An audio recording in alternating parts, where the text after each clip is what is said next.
इंसाफ देने वाली खाकी अगर अपनी जिम्मेदारी ना निभाए तो इसका अंजाम हत्या तक भी पहुंच सकता है। उत्तराखंड के देहरादून में सोमवार को पलटन बाजार में गुंजन की निर्मम हत्या इस बात की तस्दीक कर रही है।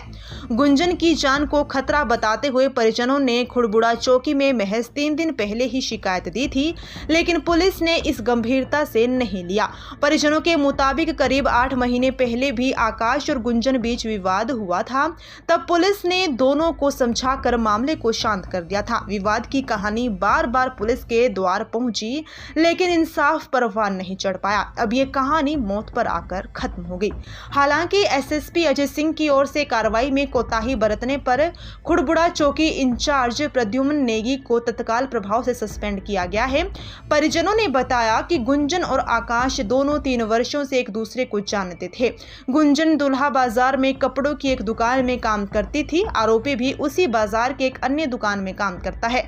दोनों की दोस्ती के बारे में पता चला तो उन्होंने गुंजन से फोन ले लिया। इस बीच दोनों के बीच बात होनी बंद हो गई। परिजनों के अनुसार आरोपी शादीशुदा था और गुंजन को लगातार परेशान कर रहा था। काम पर जाते समय पीछा भी करता था।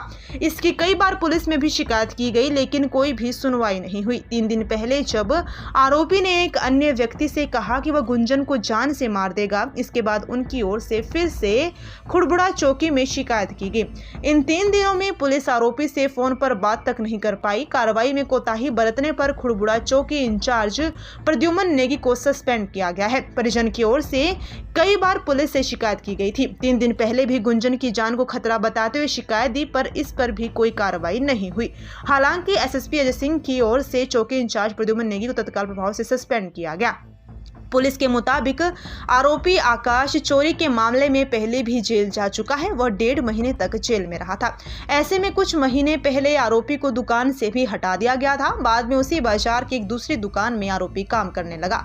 लोगों में इस बात का भी आक्रोश है कि किसी व्यक्ति की पृष्ठभूमि जाने बिना कोई कैसे काम दे सकता है। दिन दहाड़े जब सरे बाजार कई आंखों के सामने गुंजन की हत्या की गई तो किसी ने भी आगे आकर उसे बचाने की जहमत नहीं उठाई। अपनी जान बचाने के लिए गुंजन की चीखें करीब 10 मिनट तक गली में गूंजती रही। लोग अपनी छतों से भी देखते रहे। चश्मदीदों के मुताबिक आरोपी अपने स्कूटर से आया था। वह अकेला था। पहले उसने गुंजन से कुछ बात की, उसके थोड़ी देर बाद ही उसने चापड़ से हमला कर दिया। इसके बाद लोगों के बीच से चापड़ लहराते हुए भाग गया। गली में दूर दूर तक पड़े खून के छींटे हत्या की निर्ममता को बयां कर रहे थे। गली के दोनों ओर दीवारों पर भी खून के छींटे पड़े हुए थे। सभी थानों की पुलिस को सतर्क दिया गया कि इस तरह की कोई भी शिकायत अगर थाने में आती है तो प्राथमिकता के साथ कार्रवाई के लिए कहा गया है।